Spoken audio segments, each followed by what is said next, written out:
So welcome today. For those of you I haven't met directly, my name is Katie Whittigan and I run the Employee Wellness Program for NAPTA and the city and the county and the school district and the community college. And I actually came from a health education background and ran a wellness program, and I used to be a yoga teacher, and I used to do stress one-on-one with people. I used to do all sorts of things. But the thing that always really stood out with people when it came to various struggles they were having in their life, the main common denominator usually was around struggles with sleep. And so, I started going, in my head they recommend 8 hours of sleep. And so I'm telling people, okay, you just need to get 8 hours of sleep. All right, so let's just do that. Thinking that they would just magically know how to figure that out. And this was before I had children, mind you, so I had no concept of really what that meant, of how difficult that would be to get enough sleep. And then I found myself here, we have packets for you guys. Here you go. No problem. So I found myself not confused as to why these people, doesn't everyone want to sleep? Don't they all want to sleep? What's wrong with these people? Why aren't they sleeping? And then as it turns out, hi, welcome. Hi. As it turns out, here's this packet for you. Changing things in your life is hard, as we know. And it doesn't matter if you're trying to sleep more, if you're trying to exercise more, if you're trying to eat better. It doesn't matter if you're trying to go to bed earlier, if you're trying to watch less TV, if you're trying to quit smoking. It's hard, no matter what it is that might be different than what you're currently doing that is on a no-brainer kind of habit. So part of what I want to go through today is I'm not going to tell you to sleep 8 hours a night, because the reality is that may or may not be possible for you. I am going to talk a little bit about what happens when we don't get enough sleep, and not that I'm going to spend a lot of time on that, because you might already be living that. And then I'm going to go a little bit over some of the stuff that you can do that are basically what I would call the lowest hanging fruit. Some stuff that you can do in your life to help support more sleep. That doesn't mean that there might be something bigger going on. Sometimes we have hormonal changes. Sometimes we have other medical issues that cause our insomnia that might need additional assistance. But when we do these kinds of lifestyle techniques that I'm going to talk about, it will support you, it will help you, it will move you in the right direction.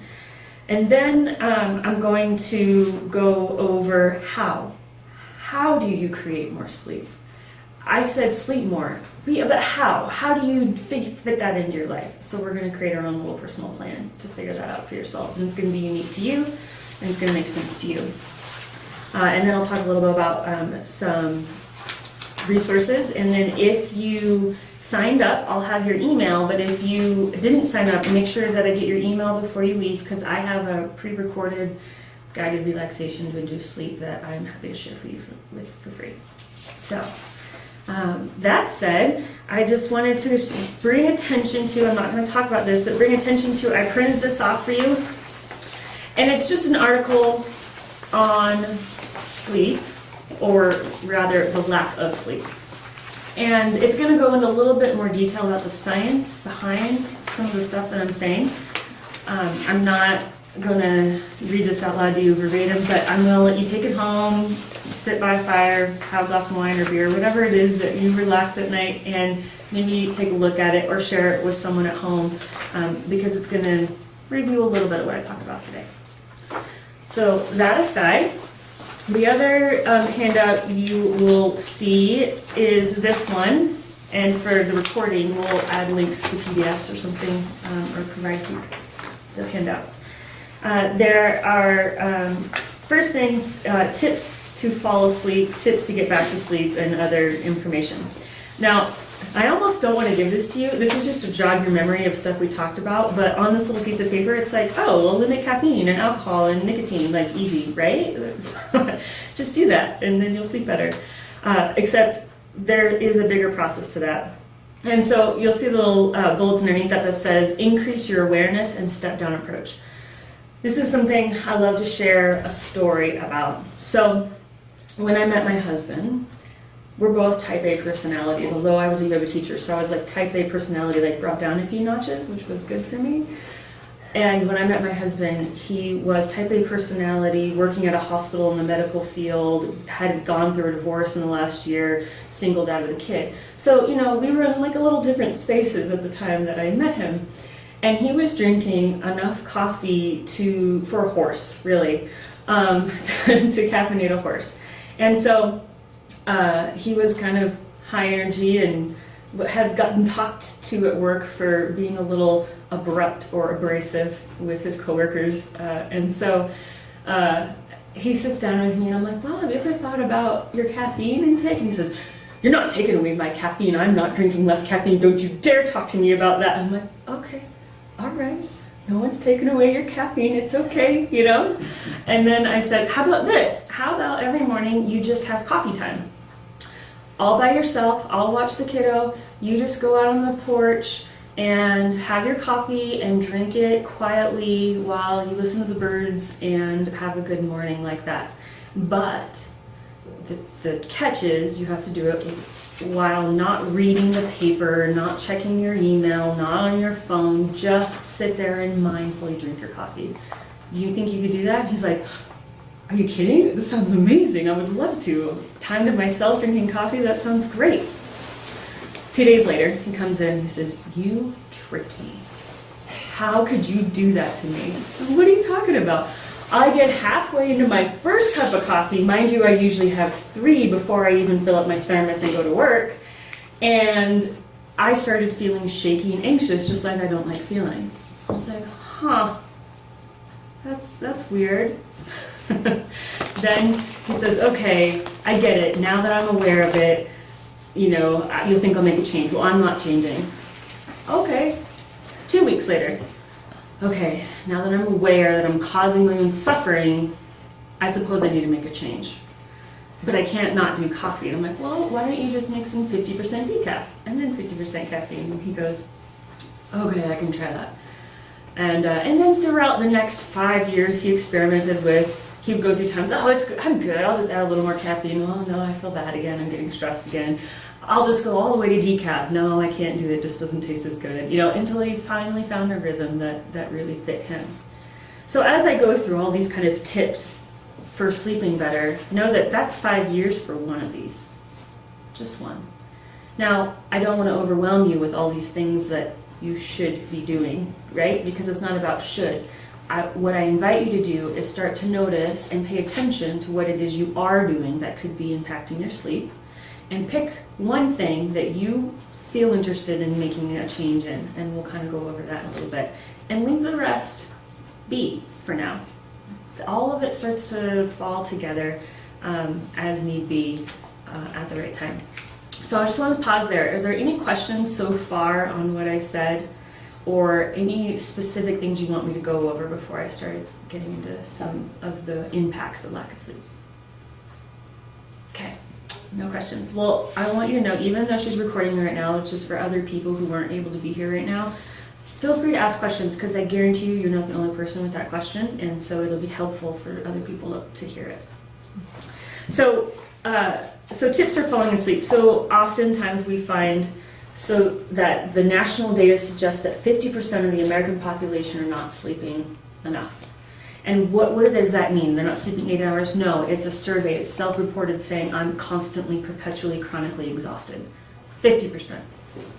So when you're driving on the road, just know that 50% of those people are acting like that because they haven't slept enough. It explains a lot. It does. It explains a lot. Compassion is one of the things we like to practice with that. So your caffeine intake, whether you drink caffeine or not, absolutely impacts your ability to fall asleep at night. It just does. So depending on if it's something you're interested in impacting or not, I suggest that if you decide to approach that one thing, you try that just becoming aware. Don't make a change. First step is mindfulness, aware. What do I feel like when I engage in drinking coffee? What do I feel like after? How much until I don't feel well? Maybe I'm able to drink a cup and I'm okay, and maybe I just have to go down from 3 cups to 1 cup, or whatever it may be. Maybe I switch to tea after my first cup. So just being compassionate for yourself and letting it start with just becoming aware. So the next one, which is often one that people, when I say it, they go, oh, of course, I knew that, but then they don't think of it at the time, is artificial light before bedtime. So when we expose our brains through our eyes to artificial light after the sun has set, it's going to impact the melatonin production, which is in our brain that kind of tells our body it's time to sleep, it's time to relax, it's time to get ready to go to bed. And so when we don't spend enough time without that artificial light, it messes up what's called I think it's called circadian rhythm. I might be saying that wrong, but circadian, thank you. Your circadian rhythm, basically, just like when you travel across the world and you have jet lag and you want to eat breakfast and it's 10 o'clock at night and you're kind of all off, you get used to a certain pattern, right? So the more that you can stick to that pattern, the more likely your body will produce the correct hormones in your body to allow you to start to relax and get prepared for sleep. So what does that mean for people on second shifts or night shifts? It means that it's just hard. And that's a lot of what I used to do is I spent time with people on night shifts, and I would teach them all these other techniques to kind of go against what their natural body rhythm is really trying to do. So artificial light, and that also includes TV, smartphones, computers. Ideally, it would be candlelight, although I still don't do candlelight. I do regular lights in my house, although I try to use soft ones. But the amount of time, well, frankly, to be honest, none would be ideal, right? None. From sunset to bedtime, none. What's realistic for you? Probably not none. And so if you could shoot for 45 minutes before bed, and that includes not looking at your screen on your phone, and that it is possible to get an alarm that's not on your phone. However, if you do that, just trying to minimize the amount of screen time going in through your eyes. Did you have a question? I want to just make a comment. Thinking of that, I found on the PC and on my phone softwares to Blue Block, f.lex on the computer. And it changes It changes it to more of a red tone to a candlelight tone. And that is And it's appropriate native to. on iPhones. Great. They do have that. That's true. They have like the nighttime light. There's more to it than just the quality of the light, though. But yes, the more the red light, the better. In fact, you'll see people who work night shifts, or they actually have these machines that actually give you red light, and you just sit in front of it, and it gives you the red light, and it helps you get to bed.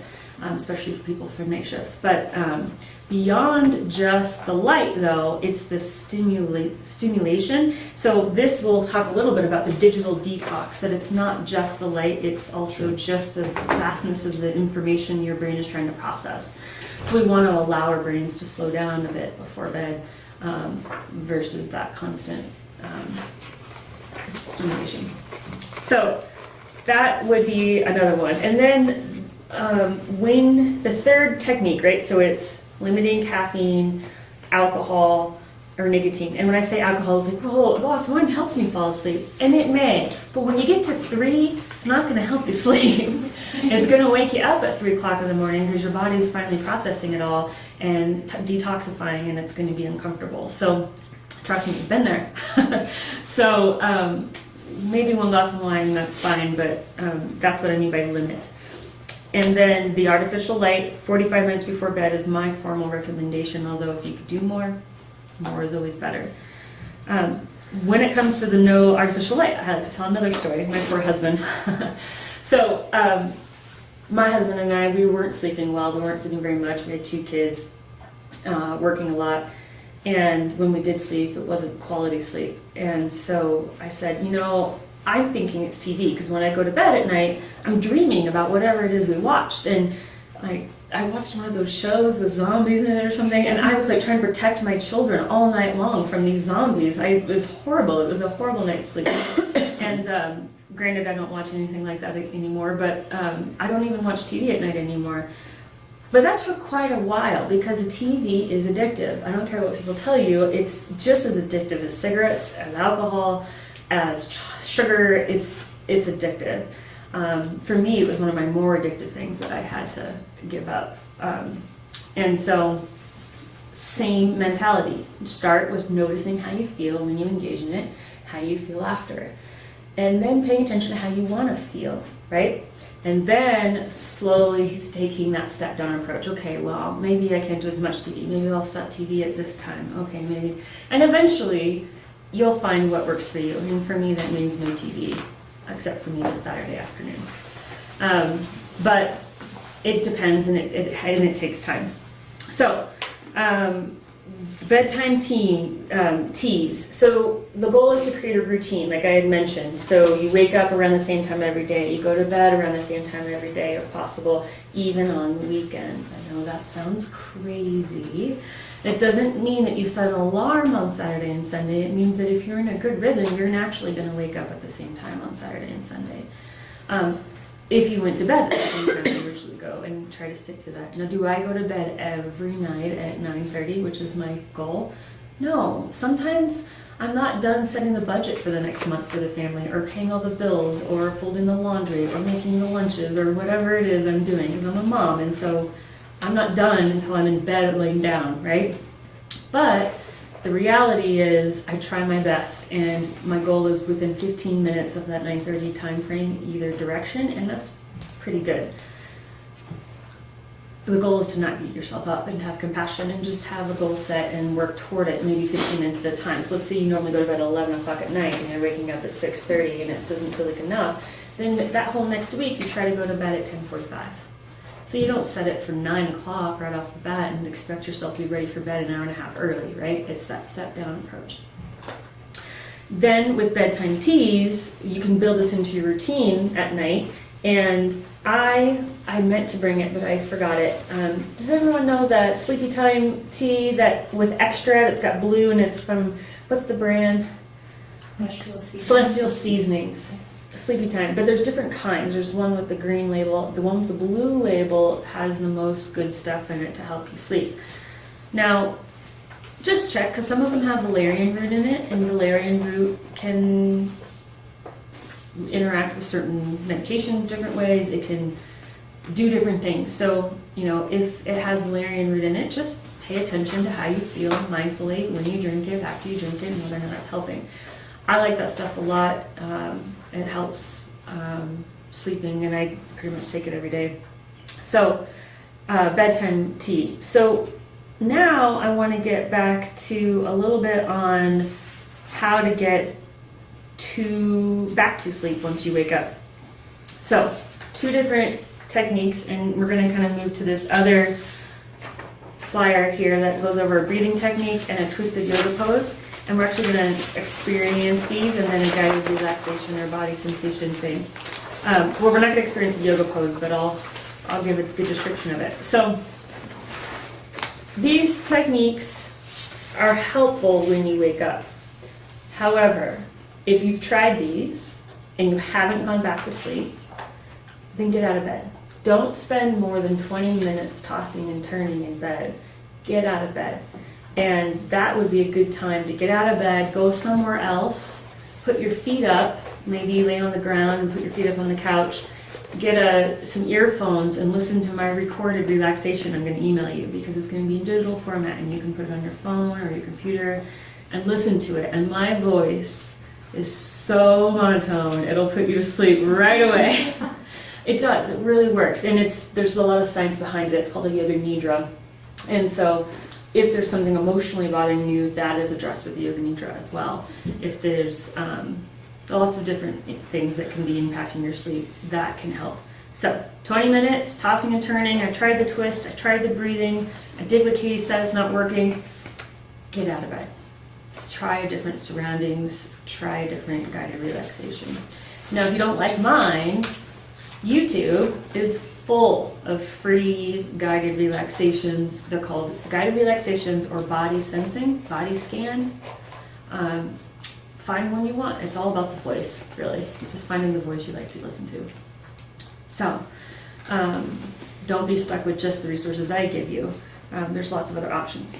So, for today, we're going to take a minute and we're going to practice the breathing technique. So if you wouldn't mind getting yourself comfortable, whatever that means for you, if you want to lay your head down on the table, if you want to lean back, it doesn't matter. If you choose to keep your eyes open, try to pick a spot to gaze at softly. If you choose to close your eyes, try to soften the muscles around your eyes. And then just take a moment before you do anything, before you make any changes, just notice. Notice the length of the inhale and the quality of the inhale. Notice the length of the exhale and the quality of the exhale. And by quality, I mean notice if there's any shakiness to your breath. Notice the easefulness of the breath.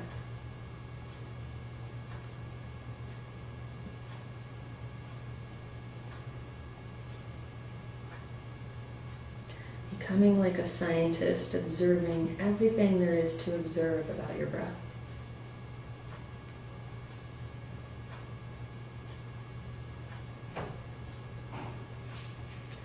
And then inhaling in through the nose and exhaling out through the mouth. And in through the nose and out through the mouth.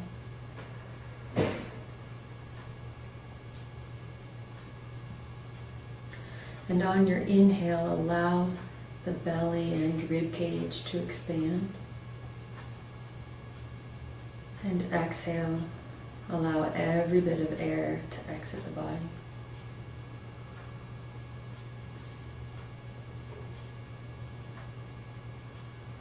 And continuing this breath, seeing if you can allow any tension held in your body to exit the body with the exhale.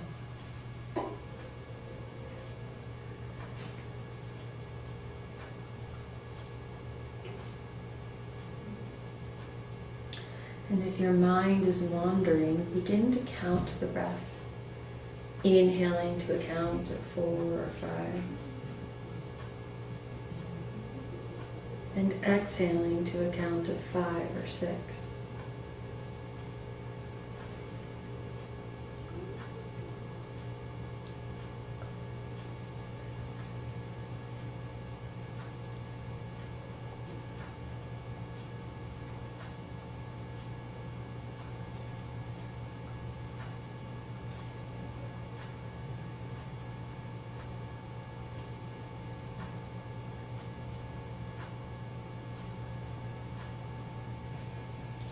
And if you're counting the breath, you can add a gentle pause at the end of the exhale. That might be a count of 2 or 3.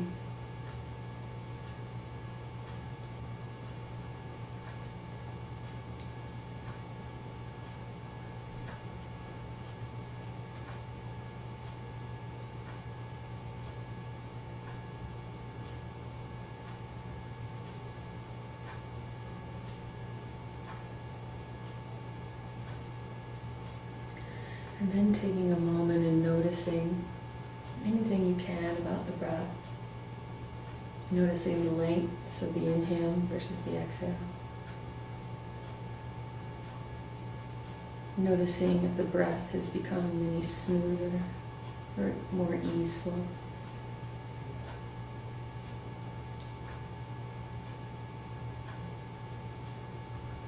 Noticing if there's more space between the thoughts or not.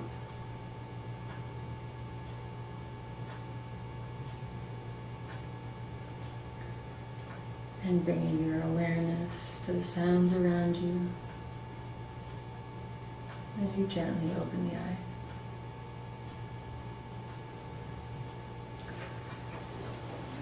So, I was talking to a nationally known speaker the other day. We were talking about, we do a lot of similar education, and we were talking about how he makes a whole career out of teaching people what I just shared with you. Because your breath is the single most important tool in your toolbox. You can do all sorts of interesting things with your breath. But this is really the place to start on calming our nervous system. And we all know this intuitively, and as soon as we do it, we feel some changes, depending on how long we do it, right? And yet, we forget over and over again. We forget. I've been teaching this for 10 years, and there's still days where I find myself all tense, and I'm like, oh, I just don't know what to do. Oh, yeah, I could just breathe a little, and that might help. Now, I also am, chronic pain is something that often keeps people up at night as well. And I'm asked, well, I don't want to notice and observe, and it just hurts. And I would say, absolutely, bringing mindfulness and breath into it is beneficial. It's going to help, because oftentimes when you go into it, you'll see the pain might go from like a 7 to a 6. And when you go from a 7 to a 6, that's a huge gain. And then you might notice if you keep doing it, it goes from a 6 to a 5. You may still be in pain. On a scale of 1 to 10, you go to bed with a 5, and that's pretty intense, but that's a heck of a lot better than an 8 or a 7. So I use these techniques with people with chronic pain as well, and I would say that I wouldn't be afraid if you feel pain in your body to use mindfulness and breathing as well. It still helps. Who felt better or different after doing the breathing technique? Okay, it's pretty rare not to. We all might be starting out somewhere different as far as how busy our minds are, or how much pain we have in our bodies, or how sleepy we are, but at the end, it's still going to help you go slide down the scale. And there's 2 different scales, right? There's pain scale, and then there's the stress scale.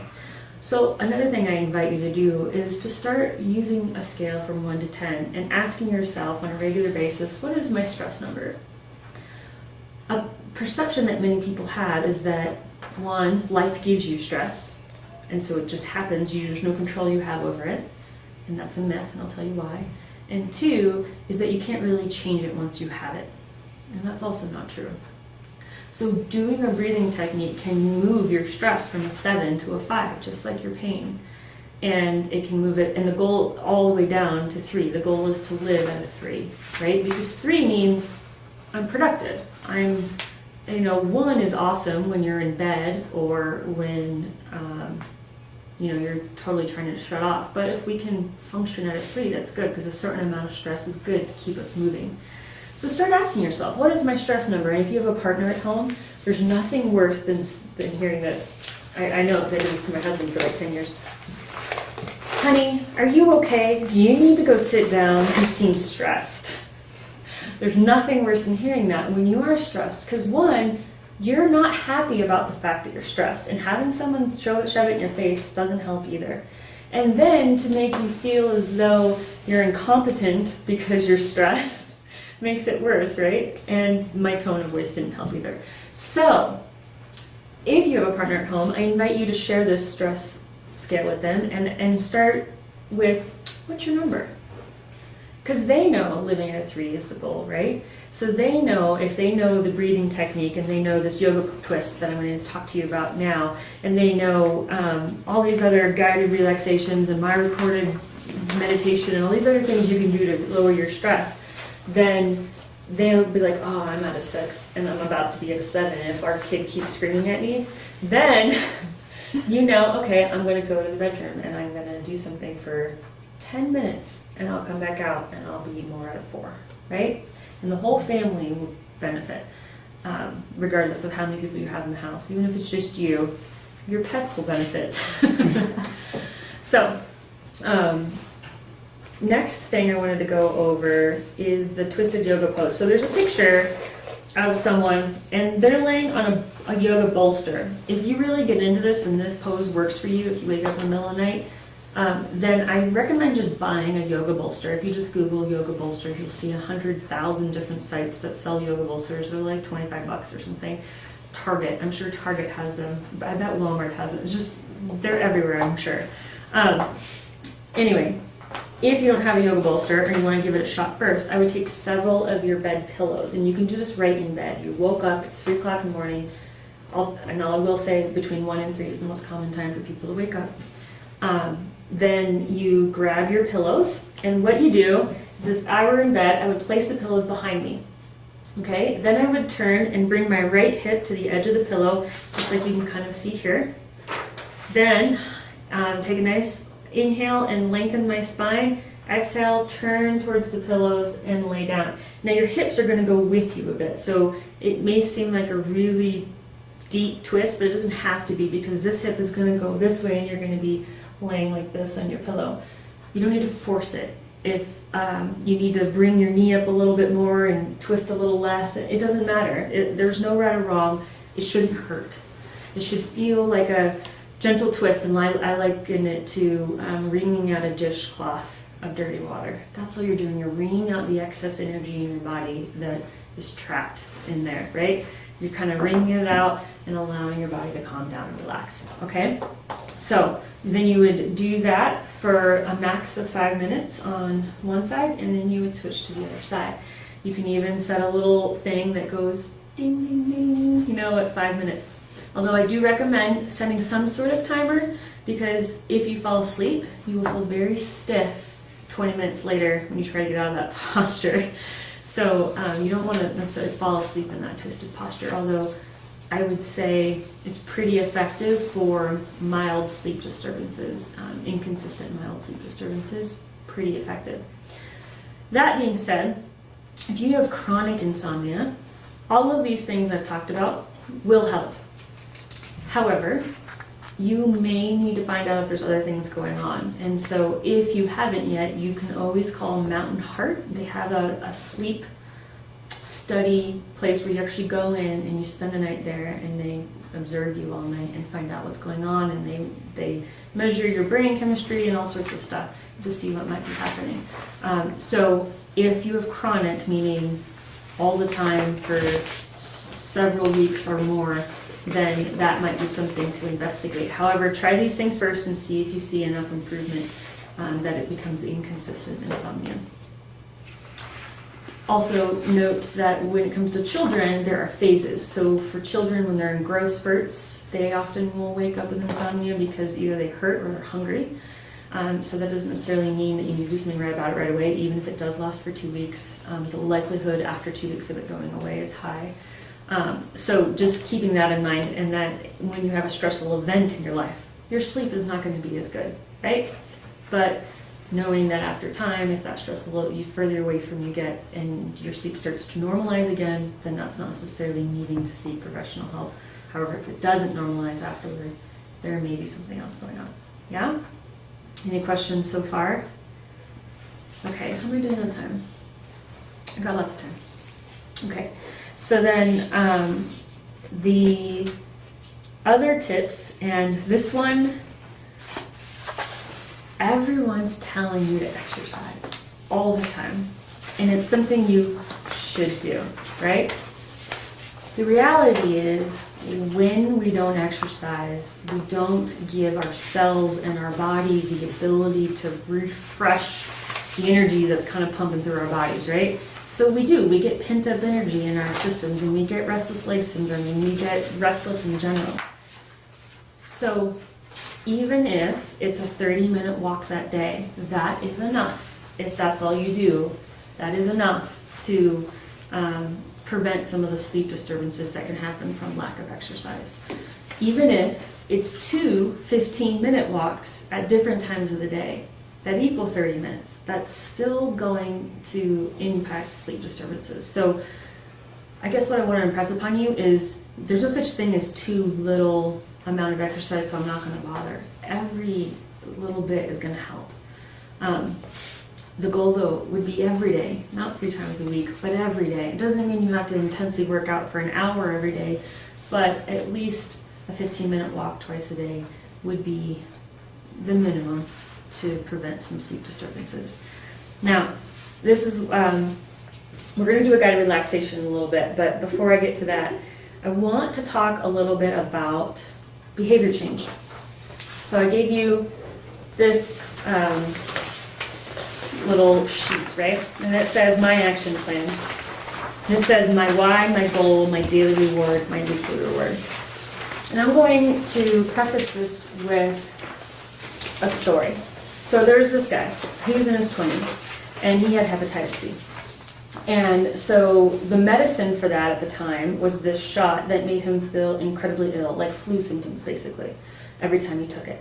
But he knew that if he didn't take it, then he would be much sicker 20 years from now, right? So he had to take this, but the goal was for 20 years from now, and he's in his 20s, right? He's a very smart guy. So he said, okay, my health 20 years from now is not enough of a motivation for me to give this shot, to give myself the flu, basically. I need to come up with a new system for me. So it was about changing the why. Why am I giving myself the shot? Because I want my liver to be around for 20 years from now? And it's like, okay, well, no, I'm gonna treat myself to a movie. I think it was something like that. Like he didn't really watch TV, but he was gonna lay around that whole day and watch movies after he gave himself that shot. He was just gonna splurge on whatever movies he wanted to watch. And so his why, his goal, his daily reward was to watch these movies. And so now he brought it back to the here and the now, something that was going to happen now. Another example of this is, let's say Sue and John, okay? They both are engineers and they work at a company where they are given a wellness program, right? And it's all about exercising more. So they both decide, okay, I'm going to exercise more. And Sue's company says it's all about improving cholesterol and weight. And so she's like, okay, I'm going to start exercising to improve my cholesterol and I'm going to improve my weight. And John's company says it's all about feeling better. Just exercise and notice how you feel after you do it or when you do it, okay? These people both start out several weeks and they're doing good, they're exercising, they're doing the right things, right? And then all of a sudden, Sue, it doesn't see any changes to her weight anymore. She dropped a few pounds and then she plateaued and she hasn't seen any changes into her cholesterol. Her outcomes have not given her reason to keep up her behavior. So what happens? Life gets busy and she stops exercising.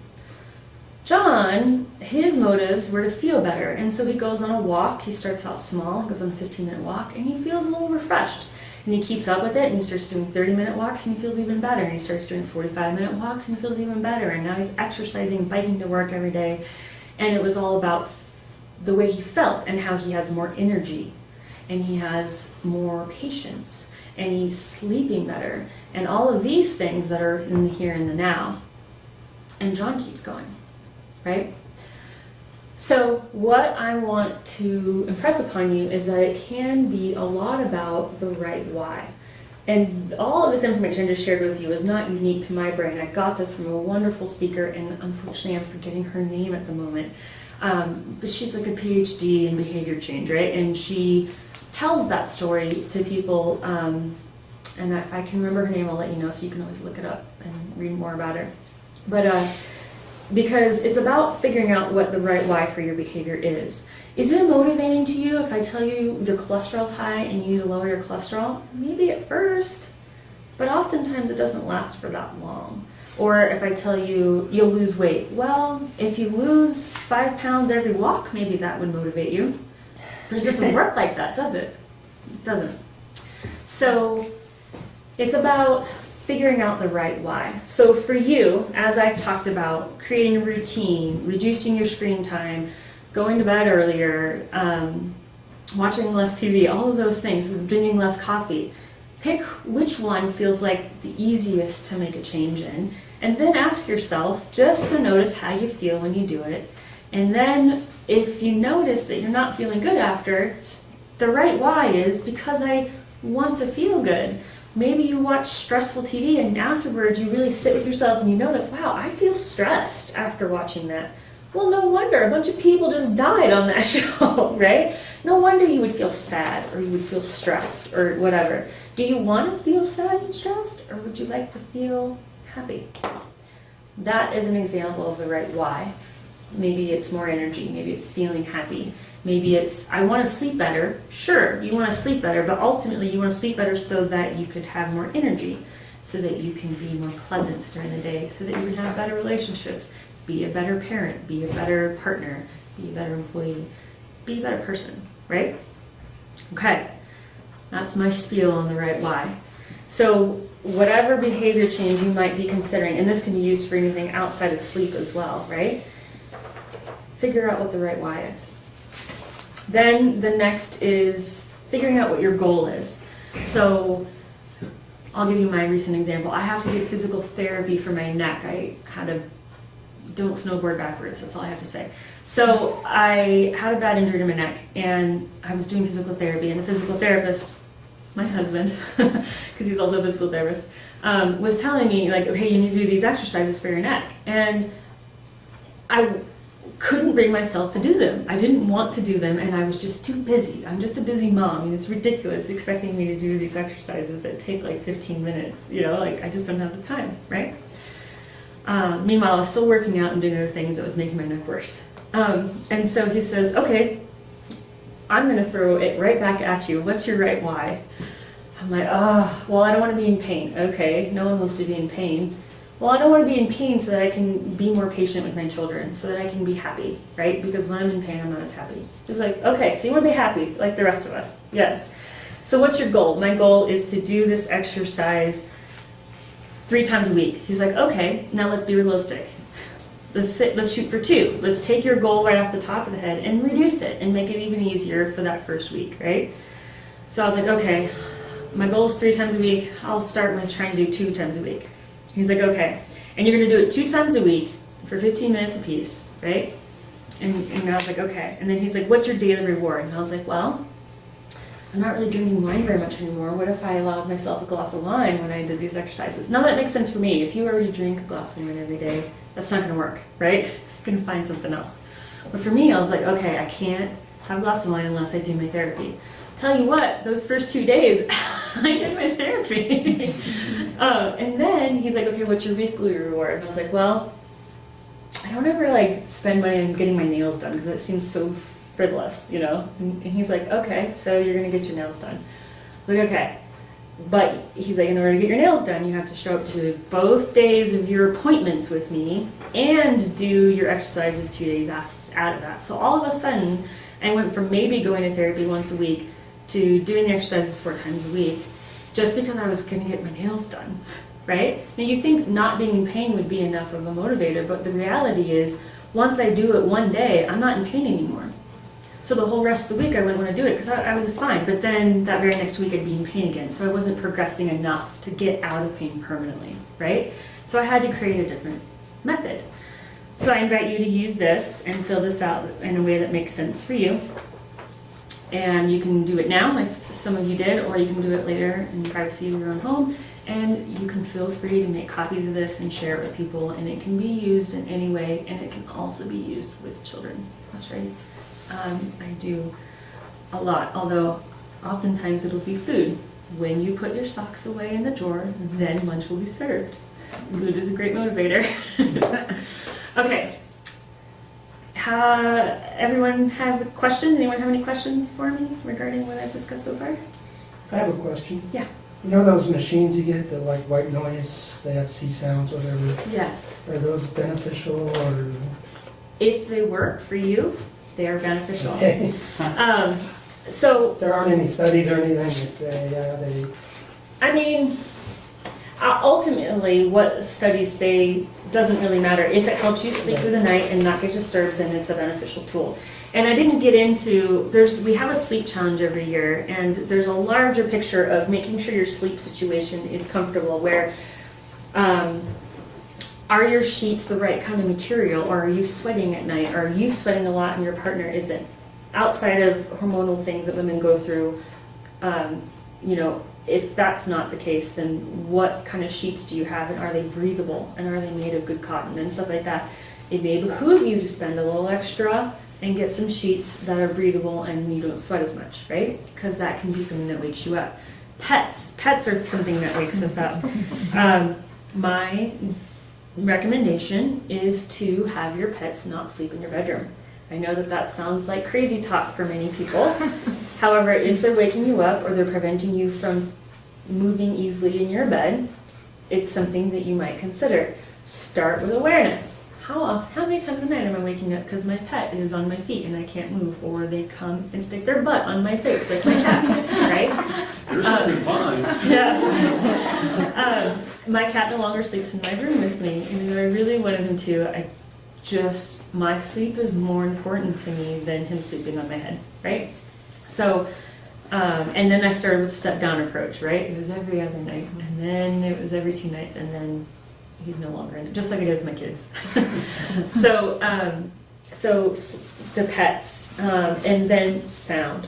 So if you share a wall, or you're in a situation where, like I rent the downstairs of my entire house to someone, and so if he's like I can hear like doors slamming, so I use a sound machine, and there's lots of free apps on phones or clocks that come with them that you can use, and it'll just play the right kind of sound that you like. And there is no right or wrong, it's just whatever you, and if you have someone sleeping next to you, can live with, that can prevent sound. And then temperature is another one, just making sure that the temperature is comfortable for both of you. So going towards the cooler side, creating more blankets for another person if you sleep with someone else, to compromise on the temperature. Yes? I was just going to say that the library has a sound machine, so if you wanted to check it out for a couple of weeks and try it out, Great. it's an option. Great to know. Library has a sound machine you can check out.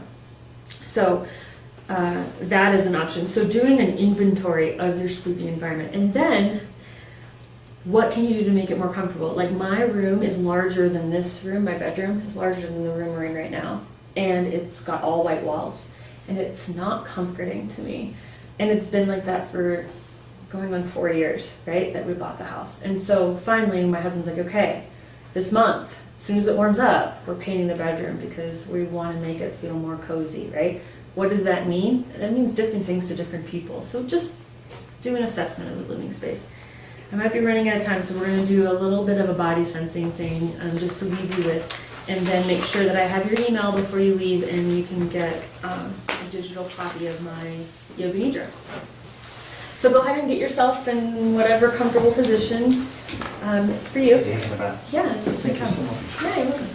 So, same thing as the breathing technique. Either if you keep your eyes open, focusing on the spot, or closing your eyes and softening the muscles around the eyes. And then, same as always, just taking a moment to notice and observe before changing anything.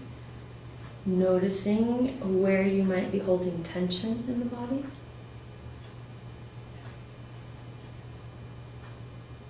Becoming like a scientist, noticing any observable thing about the body.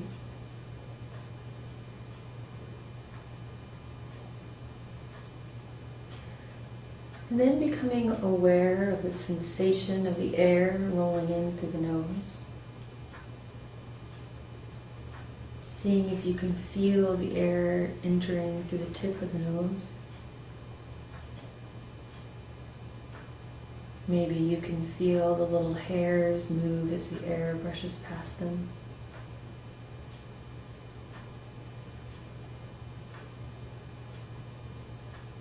And allowing your awareness of sensation to roll up to the eyes. Noticing and observing any sensation in the muscles around the eyes.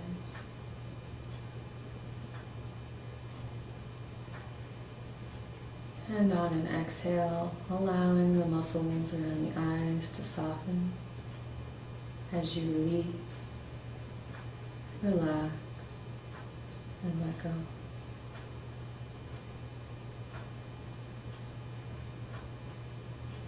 Allowing your awareness of sensation to roll up to the forehead. Noticing any sensations present in the forehead.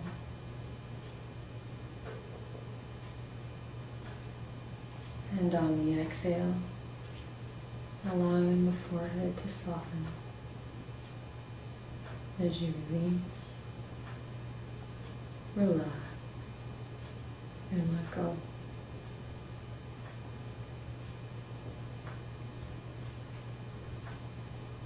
Allowing your awareness awareness of sensation to roll up to the crown of the head.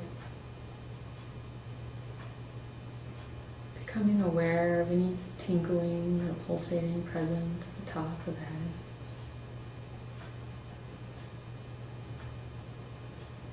And allowing your awareness to roll down the back of the head, resting at the back of the neck. Becoming aware of any sensations present in the back of the neck.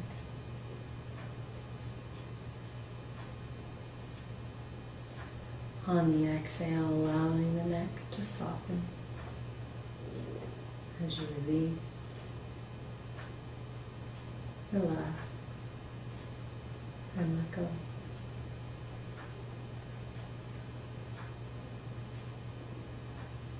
Allowing your awareness to roll down into the shoulders. Observing any sensation present within the shoulders.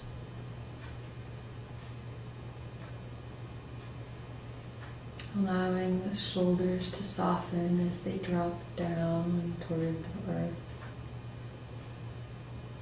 As you release, relax, and let go.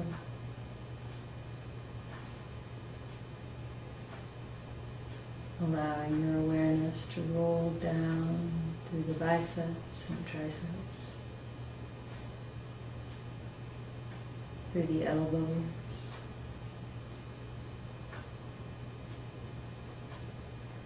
the forearms,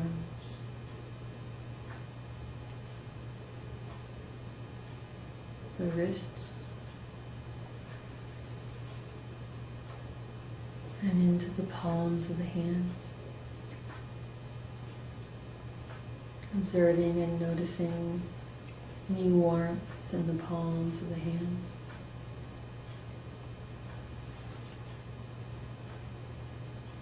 Noticing the sensation in the right palm.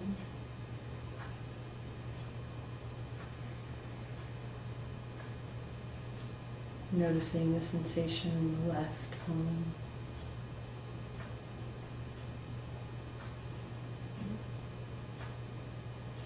And allowing your awareness to be present in both palms simultaneously.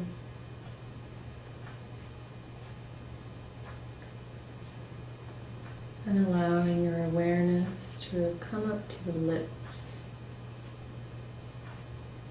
Noticing any tingling or pulsating or sensations present in the lips.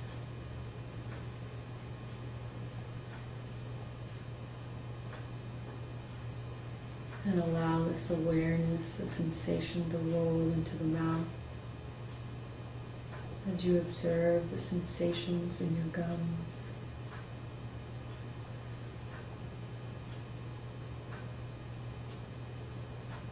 On your tongue,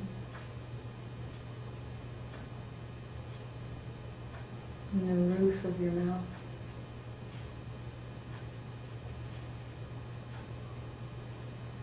and allow your awareness of sensation to be present with the gums, the tongue, and the roof of the mouth simultaneously.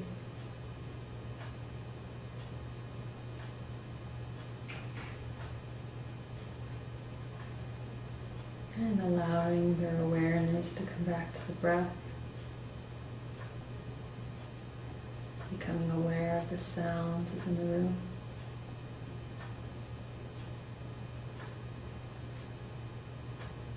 As you gently bring your awareness back and open the eyes. That was a mini body sensation as we only did the head and arms. But if you allow for 15 minutes, that was about 5, you would go through the whole body. And so that's a great technique if you can't sleep, to get up and listen to something like that to help you get back to sleep. Any other questions?